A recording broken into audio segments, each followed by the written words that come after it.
Friends, कैसे आप सब लोग। दोस्तों, आज के इस वीडियो में हम लोग देखने वाले हैं एक ऐसे मजेदार टॉपिक के बारे में जिससे आप पहले ही परिचित हो चुके हैं।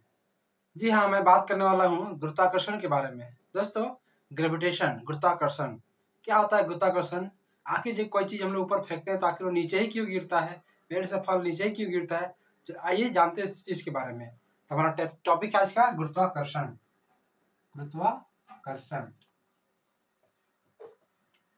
ग्रेविटेशन। ठीक है दोस्तों, ग्रेविटेशन। देखिए क्या है ये ग्रेविटेशन। जैसे हमारे पास कोई दो वस्तु है, कोई दो चीज, मान लीजिए एक है ए, एक है बी। का जो द्रव्यमान है वो हमारा m1 है और बी का द्रव्यमान हमारा क्या है? m2 है। ठीक है, और दोनों के बीच दूरी कितना है? मान लीजिए दूरी है r या फिर d। तो गुरुत्वाकर्षण का नियम बताता है, यूनिवर्सल लॉ ऑफ ग्रेविटेशन, गुरुत्वाकर्षण का सार्वत्रिक नियम। ठीक है, सर आइजैक न्यूटन के द्वारा दिया गया, न्यूटन का नियम, न्यूटन का गुरुत्वाकर्षण नियम दिया है। क्या बोला है कि ब्रह्मांड में कोई भी दो वस्तु, मान लीजिए ए है बी है, पूरे यूनिवर्स में, पूरे ब्रह्मांड में कोई दो वस्तु, इसका मास m1 द्रव्यमान है, इसका द्रव्यमान है m2, और दोनों के बीच दूरी हमारा कितना है? r। तो दोनों के बीच एक फोर्स लगता है, बल लगता है। गुरुत्वाकर्षण क्या है? एक फोर्स है, बल है। वो जो बल होगा वो F, वो समानुपाती होगा दोनों का द्रव्यमान के गुना के, मतलब m1 इंटू m2।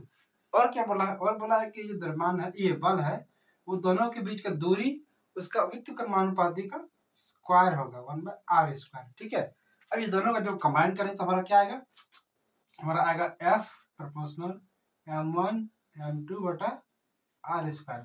और ये प्रोपोर्शनलिटी का साइन है, इसको जब हटाते हैं हमारा आता है G, constant G, universal gravitation constant बोलते हैं, सार्वत्रिक नियतांक, गुरुत्वाकर्षण सार्वत्रिक नियतांक G m1 m2 बटा r²। ये फॉर्मूला हो गया गुरुत्वाकर्षण का लॉ का। गुरुत्वाकर्षण का जो बल है उसका फॉर्मूला हो गया F बराबर G m1 into m2 by r²। यहाँ पे G क्या है? G है यूनिवर्सल ग्रेविटेशन कांस्टेंट, मतलब सार्वत्रिक गुरुत्वाकर्षण नियतांक। G का जो वैल्यू होता है, G का वैल्यू 6.67 10⁻11। ठीक है दोस्तों।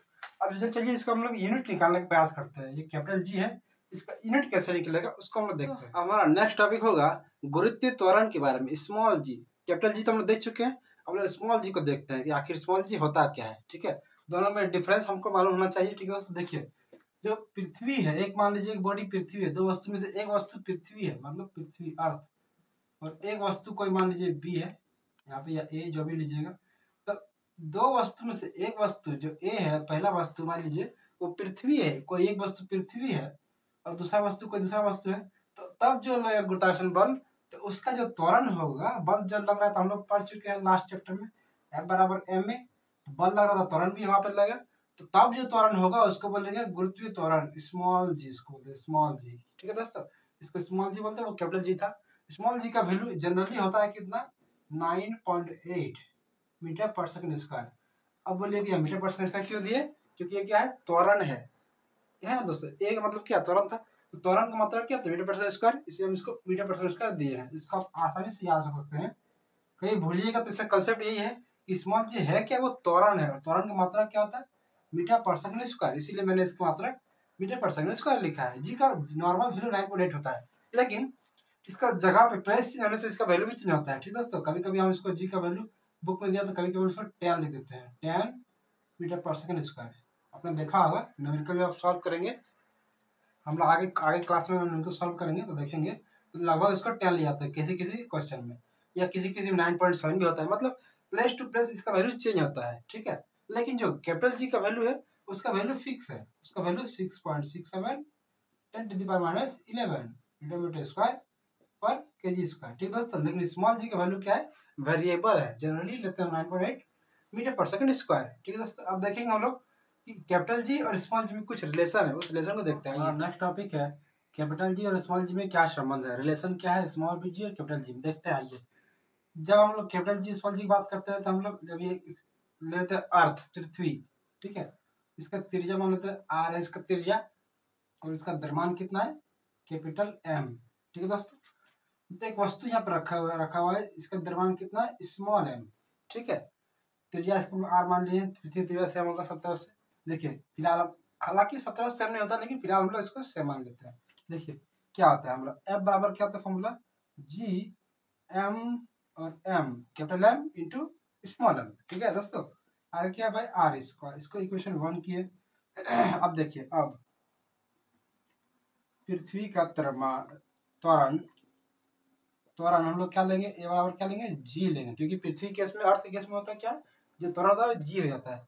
तो इसीलिए हमारा क्या होगा, एफ बराबर क्या होता है एम ए, लास्ट चैप्टर में पढ़ चुके हैं, एफ बराबर एम ए बल का व्यंजक, तो एम इंटू जी, इसको इक्वेशन 2 के। देखिए इक्वेशन 1 इक्वेशन 2 दोनों के RHS बराबर है, RHS को लोग बराबर कर देंगे, तो RHS बराबर कर देंगे तो क्या होगा हमारा एम जी, समीकरण 1 और 2 से, समीकरण 1 और 2 से क्या होगा, देखिए क्या होगा एम जी बराबर इसका क्या होगा G capital M into small M by R square. देखिए यहाँ दोस्तों स्मॉल एम कैंसिल हो गया, तो हमारा क्या होता है G is equal to G M by R square, यही हमारा फॉर्मूला हो गया relation between small capital G. ठीक है दोस्तों, तो ठीक है दोस्तों, इस तरह हम लोगों ने इंट्रोडक्शन को समझा, चैप्टर का बारे में समझा, थोड़ा सा इंट्रोडक्शन देख लिए, कैपिटल जी स्मॉल जी के बारे में सब हम जान गए।